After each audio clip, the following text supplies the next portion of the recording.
President of the National Council of Fulani Chiefs, Idrissa Mohammed Bengal, told JoyNews their meeting with the IGP has been fruitful and hopes perpetrators will be dealt with according to law.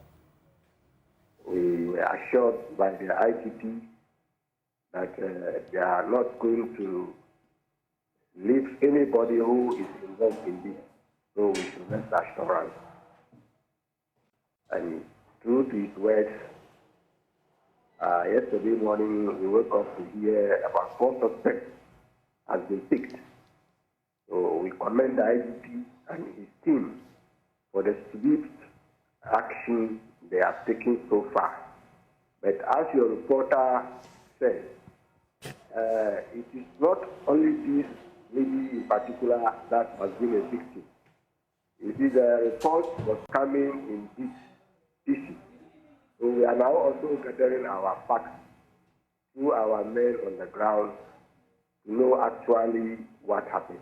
But so far, what the police did, we are very, very much appreciate. We appreciate because this lady in particular, she's now in safe hands with the police in Bolgatanga.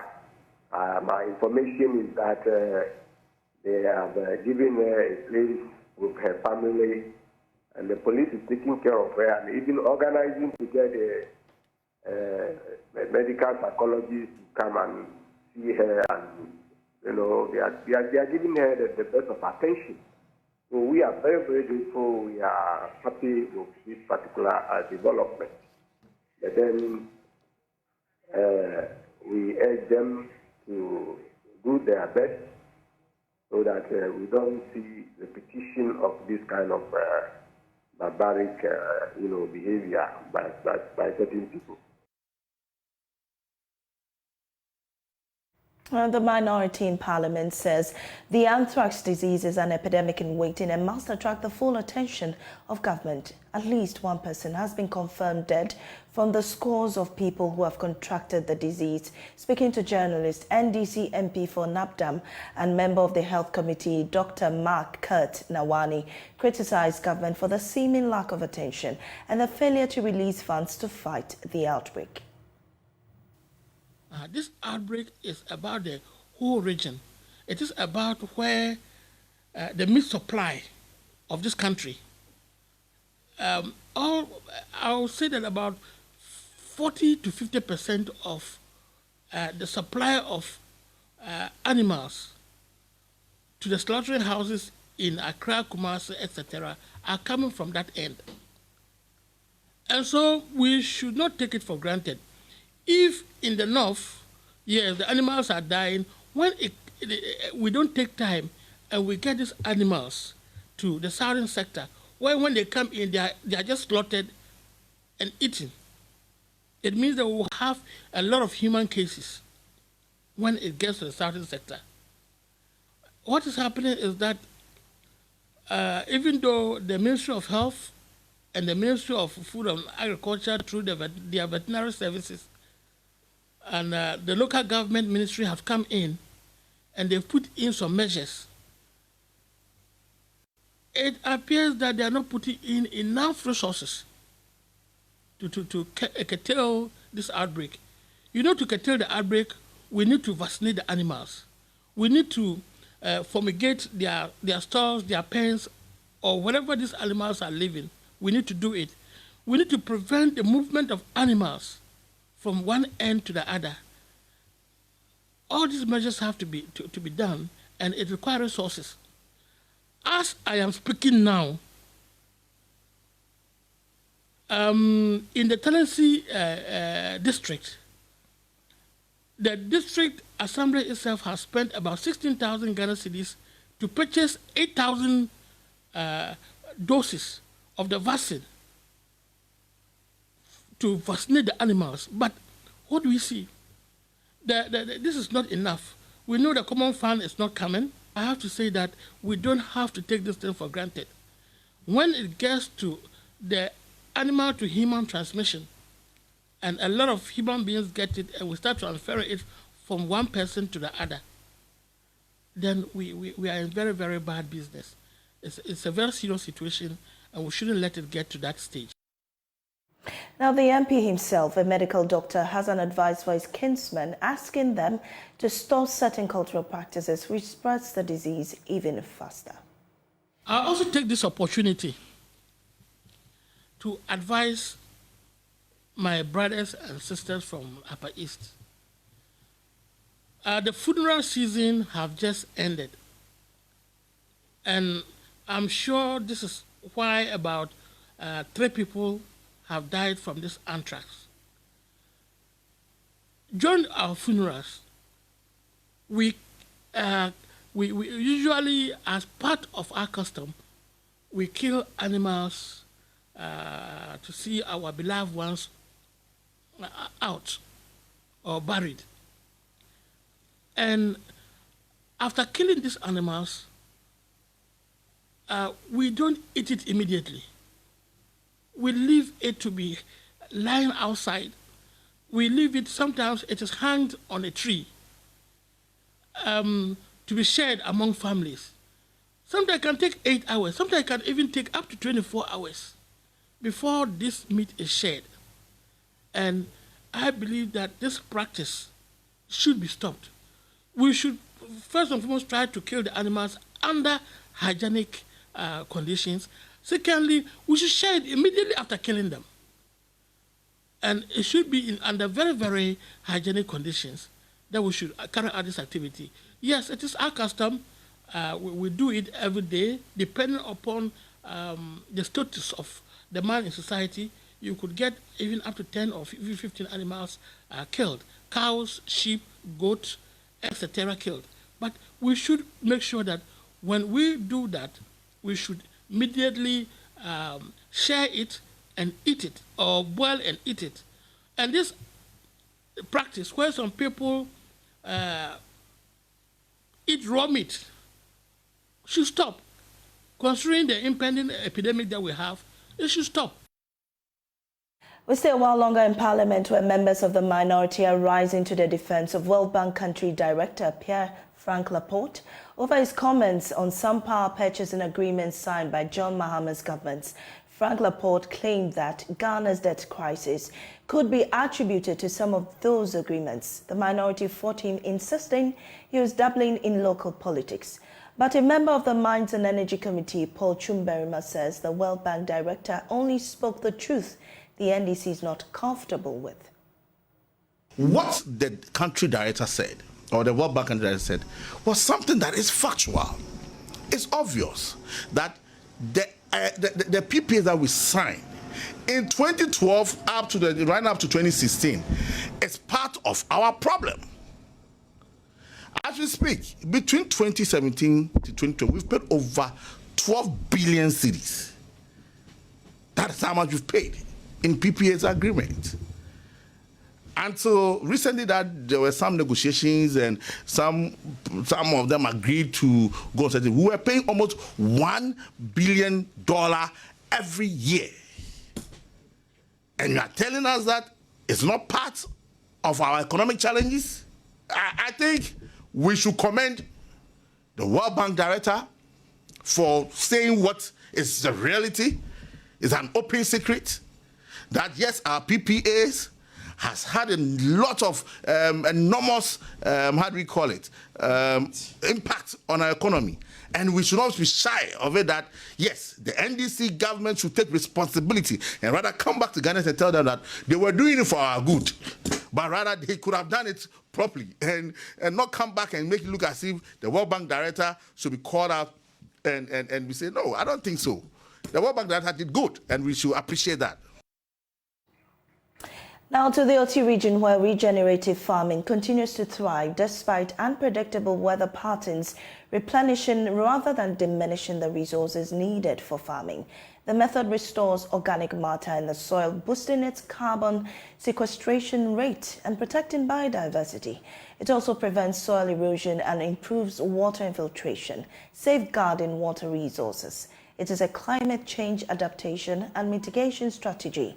On today's edition of Climate Focus, JoyNews' Mahmoud Mohammed Nuruddin visited a regenerative farm and reports that a substantial amount of the acreage used for farming practice has been restored. Clement Matumasin has just arrived at one of the plantations.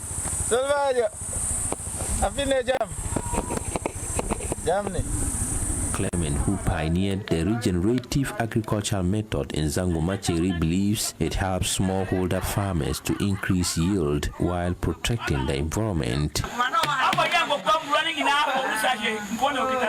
The space is called Dream Village, and Dream Village is just basically the hub to empower young people and also the community to become more resilient in terms of food production, entrepreneurship training, and also just basically enhancing the quality of life in the rural settings. This is one of our hubs, which is in Zongo Macheri. We are currently developing the next hub in Dambai. So basically that's Dream Village. It's a place where people find their dreams. It was a dream in 2007 that became a reality 10 years later, and Clement has now produced a variety of crops and plants on his 100 acres of farmland to supply food while also regreening the earth. Dream Village was basically born from me. I had once upon a time grew up on the street. Other people helped me to become who I am. And I realized that I also had to find a way to give back to society. And I wanted to do that through community, through storytelling, and through my sharing and interaction with several people. In 2007, I created a mural art, a visual interpretation of what I think an ideal village will look like. And through that, we started about 10 years after that, we started implementing how the ideal village will look like. And this is the inception. The structures here are eco-friendly. The entire concept of this place is to create systems that helps us to live together with nature. And as you can see, even our architecture is using mud housing, using eco-habitat. We try as much as possible to avoid cutting trees, planting more trees, encouraging us to live together with nature. So this really is a hub that shows that we can actually live with nature without destroying everything that comes our way. The regenerative farming project has evolved into a hub for research and training of students to become better knowledge providers. Some of our students graduated, they got jobs, they are all created jobs. In fact, in the next town, some of our students is also training other people to achieve their dreams. So they are quite some success stories. Besides that, we have the agroforestry demonstration farm that is still in existence, where people can learn about agroforestry or syntropic agriculture.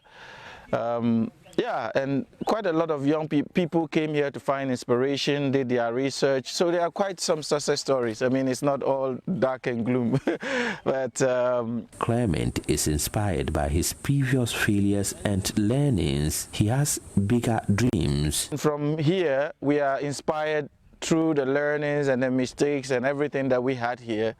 Is to establish something like this is first and foremost, you have to have a dream of what you want. And secondly, you have to have the consistency and the passion to develop it.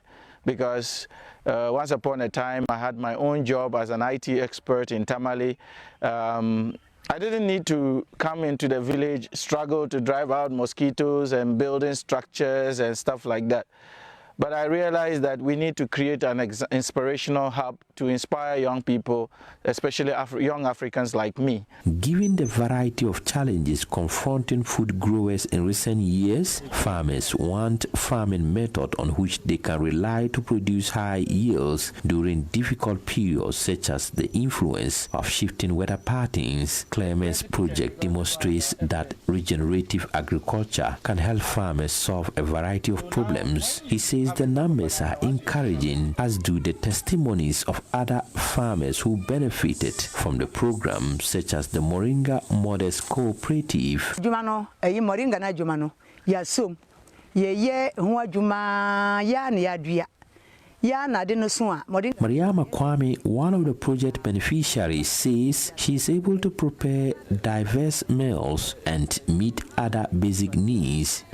Ye dua banana Na ndua ekaka ho de menim brofo mu a mebodi. We grow bananas, beans, and maize, among other crops whose names I don't know in English. We can now make a variety of meals. The intervention excised a queer named Kabu. The intervention is beneficial to us. And restoring the once degraded area to its natural state makes Abu Mansa happier. The area had been degraded in the past, but it has now been restored and can be used for planting. Clement is inspired by the power of learning from nature to establish a new site for Regenerative College in Tambai. Yeah, and from here we are inspired through the learnings and the mistakes and everything that we had here is what we are using to develop the Regenerative College. So it's an experience that we continue to develop. For him, giving back to the society in the form of environmental protection has become his primary interest. A report by Mohammed Nuruddin. Now some sad news. 3 children have been burnt to death after a commercial vehicle carting fuel for sale caught fire at Hu in Amasia Central District of Ashanti on Tuesday. The children are in the ages of 5, 6 and 7 years old. A 4th child who sustained injuries is receiving treatment at the hospital. The 207 Mercedes-Benz bus was transporting diesel and petrol to Adwenase in the same district with passengers on board. Nanaya Jima joins us on the line with details. Nanaya, what more can you report on this incident? What we've been able to gather is that these 6 children were being transported from school to their home by a school bus. Unfortunately, on their way to the Regenerative community where these kids live, the school bus developed some fault. So the teacher who was on the school bus had to find means of transporting these students to their homes. And he found this commercial vehicle, a 207 Benz bus, which was transporting fuel and other passengers to Adwenase where these children live. And he pleaded with the driver to help him transport these children. So it was when these children boarded this bus that it caught flames immediately at the same location where this teacher and subject vehicle, that is where it caught fire and killed 3 of these students. Fortunately, the 3 others were able to escape from the bus, and also they were brought to safety. Other passengers were also brought to safety. Unfortunately, 1 of the 3 who were able to be rescued also sustained some burns, and at the moment, this student is receiving treatment at the hospital. Now, information that we've been able to gather also is that other motorbikes and other properties that were within the vicinity were also burned to ashes. Nanaya, thank you very much. We'll surely be following up on this particular incident.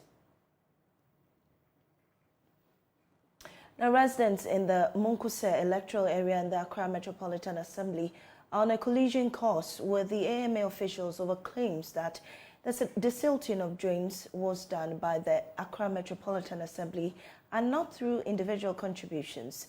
The residents say they were levied 300 Ghana cedis by the Assembly towards the desilting of drains and not the Assembly using its IGF or the internally generated funds to undertake the project.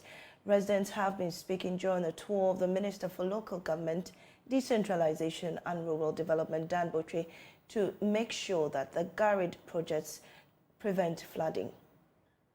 Minister for Local Government, Decentralization and Rural Development, Dan Boche, is currently touring various assemblies who have been allocated funds for the Garid project to prevent floods. Residents in the Monkure Electoral area are in a tussle with the Accra Metropolitan officials over claims that the silting of drains was done by the individuals in the community rather than the Accra Metropolitan Assembly. We did our own thing. We desilted it ourselves not long ago. It cost us 300 Ghana cedis. So nobody has done anything for us.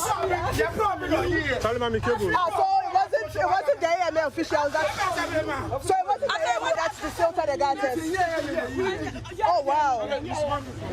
We were the ones who desilted it ourselves, and they took 300 Ghana cedis from us. Why did you do it? When was that? But was it recently? 2 months ago, I said, 2 months ago.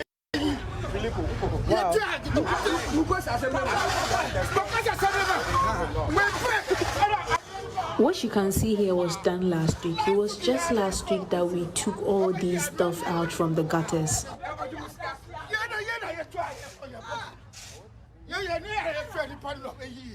Meanwhile, the director of planning at the Accra Metropolitan Assembly, Richard Odro, has refuted these claims. He says that proper investigations will be done to probe further into the issue. I don't believe what he said, because already under Gary, funds have been released for us to do the decision work. So it's neither here. What he's saying can be true. It's an allegation.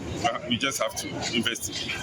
But I won't be surprised, because from time to time you have residents and individuals who organize certain individuals or groups to do some private exercise for them.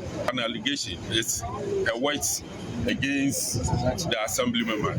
Moving forward, well, it has come to our notice. So we'll forward this to management and then we'll do further investigation. The minister revealed that Metropolitan and Municipal Assemblies officers who failed to see through the Garrett-related projects and other infrastructure projects to be done in the area will be sanctioned. Yeah, you see, first, it was just said that it's a program for results. Okay. Assemblies that do well get their share of the funds. Those who don't do well, based on their percentage of performance, will reduce their mandate to go to the assembly. And that's why we are saying that will not be fair to the people. Like you have seen the work they are doing here. Let's assume you reduce what they are supposed to get by, say, 100,000 Ghana cedis. It means that they won't do the decentralized they should do, or they will do only 1 kilometer and leave the rest. And what happens? When they raise, this woman you were talking to, they are the people who are going to suffer. So I'm saying that no, let's leave that. We are in touch with the local government service.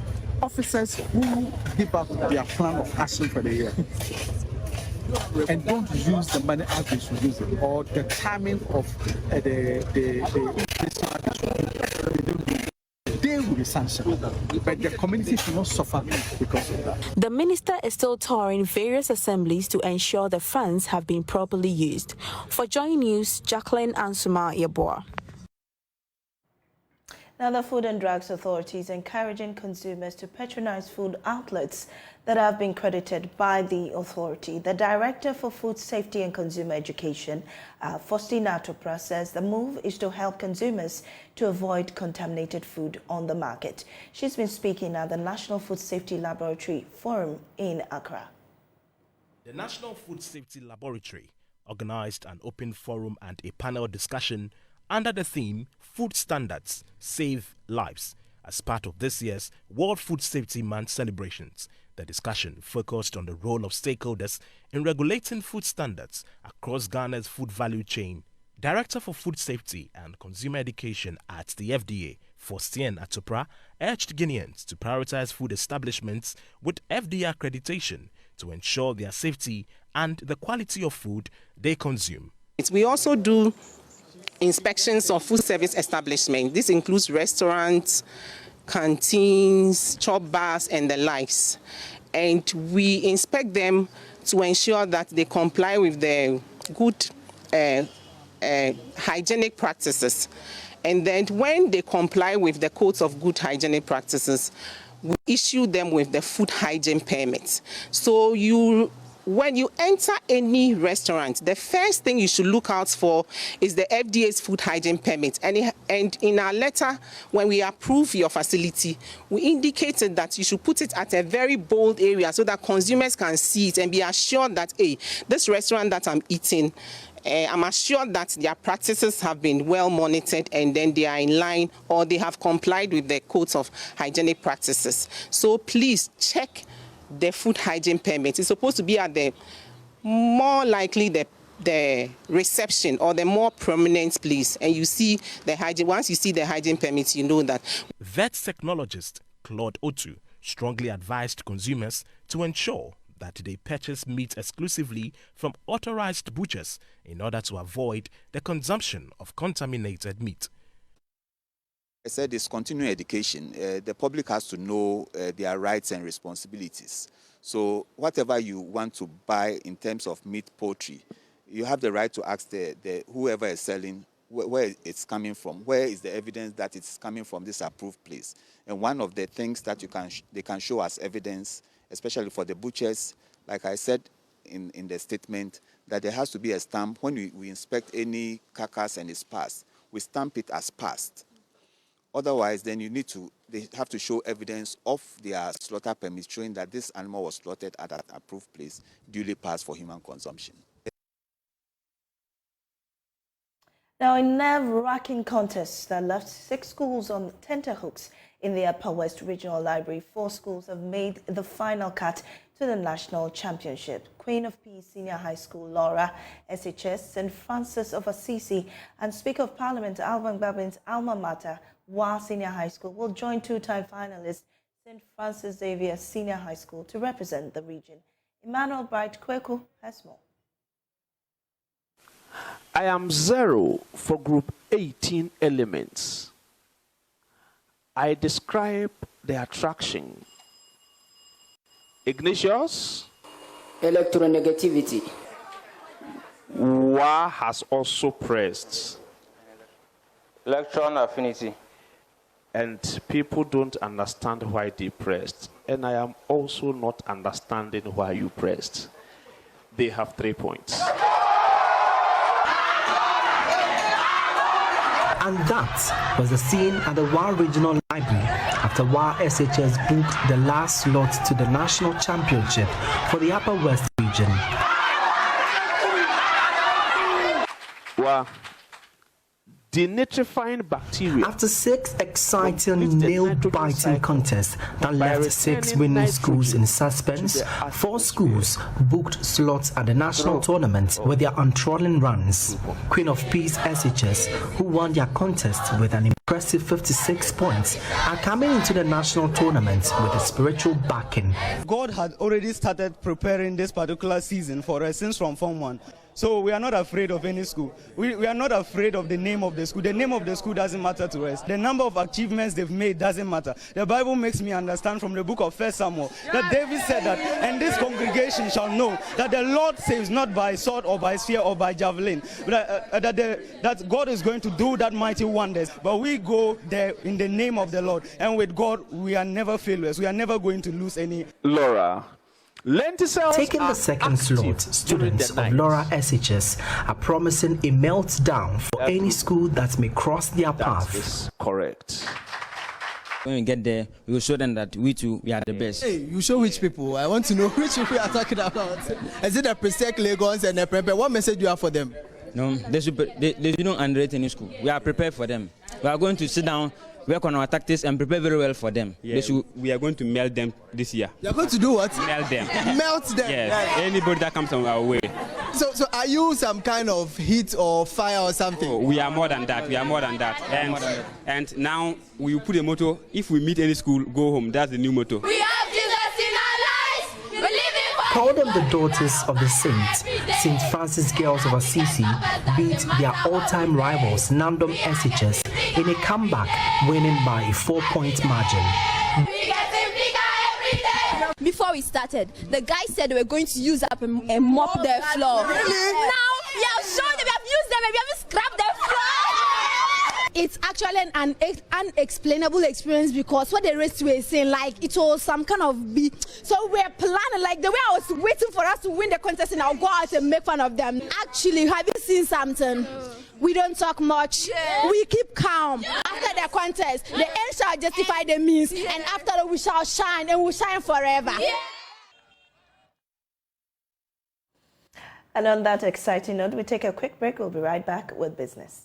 Hello, my name is Darryl Kwao. Welcome to Business. We have some news on inflation for you. Inflation for the month of May increased slightly to 42.2%, a percentage point from April 2023. But what's making headlines? Dog meat, sanitary pad, ice cream, and palm wine all recording inflation above 70%. JoyNews' Isaac Ofeje joins me in studio with details. That's a bit odd, isn't it? Well, yeah. Tell us more. Well, so we know the headline figure is 42.2%, but usually the statistical service will give you 20 items for further, engagement and policy making. And this time around, the items that made the list very interesting. So let me walk you through some of them. All of them recorded inflation rates above 70%. So if you take a look at palm wine, inflation was 100%. There's herrings, smoked herrings, amani. Amani recorded an inflation rate of 81.7%. There's sanitary pad, inflation is 78.9%. Baby food, 76.8%. There's dog meat, 76.5%.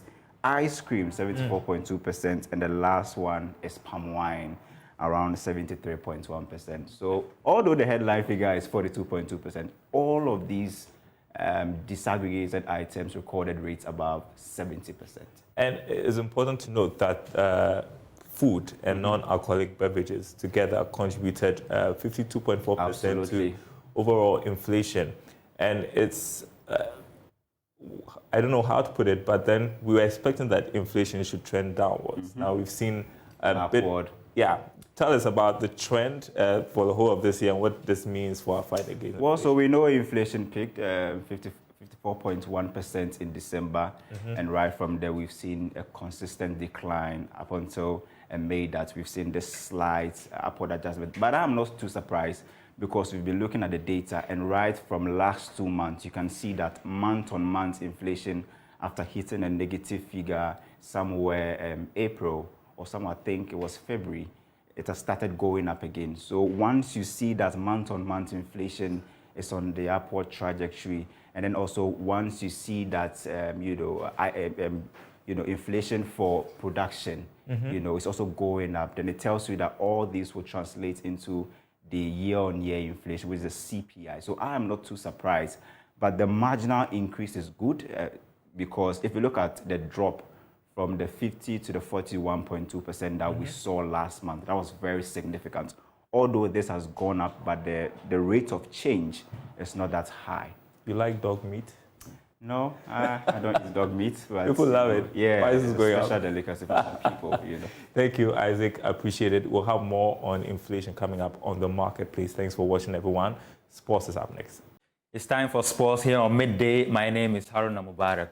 Now, Black Stars technical team will not replace injured Gideon Mensah, who has been ruled out of the AFCON qualifier against Madagascar. According to head coach Chris Hilton, he has a large squad, and the absence of Mensah presents an opportunity for other players to stake a claim in the national team. There is more in the following report by my colleague Muftau Nabila Abdullahi.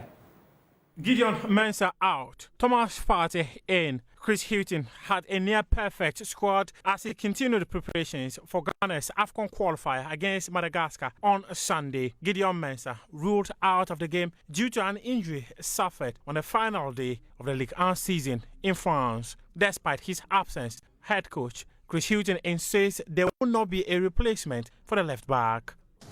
As regards our plans, is that we, the biggest part of management is having to be adaptable. This would not be the first camp, the game that we've had players that we expected to be here that couldn't be here for whatever reason, injury mostly. So this is always part and parcel of it, and that's why we have the squad that we have. And for what we always say, for somebody that potentially potentially might have been a starter. It's an opportunity for somebody else, and this is an international squad, and we'd like to think that there is no absolute standout first 11. What we would like to think is that there are, whatever the squad is, 23, 24, 25 players that are all pushing to want to start. That's one expectation. A win for Ghana on Sunday will secure qualification to the next edition of the African Cup of Nations to be staged in Cote d'Ivoire. Chris Hughton anticipates a difficult task awaiting him and his boys. As a coach, you always have to give the players all of the full information. And when we do our homework and when we watch the opposition, there isn't one opposition that we see that we think, are we going to win this game easy? There isn't one. Every international team is fighting to do well. Madagascar would be no different. They are playing at home. They need to get results. So we would expect a difficult game, and it will be up to us, and it will be up to our performance to see, what the outcome is. But we will be a team that will be ready, and it will be a tough game, yes. The final part of the season in Europe had many Black Stars players dipping in form. Genks forward Joseph Penso insists his colleagues are psychologically strong and the performances witnessed in Europe is different when it comes to the national team. The player who is invited here is really motivated for this clash between Madagascar. As you can see, we still have the belief. The belief is still there, the teamwork, the commitment and everything. So even though they had a little bit ups and downs in their club, that doesn't really affect them in their national team. And with their mentality, they are really ready for it. And we always talk about it. And their full focus is on the game. And the pass is the pass, and they are always focusing on the game, which is against Madagascar. So I think every player who is invited here is really ready to give it all for the fans and for Ghanaians. The Black Stars will wrap up preparations on Friday and fly out to Antananarivo, where the game will be happening on Sunday, June 18. That's the latest from the world of sports. My name is Haruna Mubarak, and up next is World News.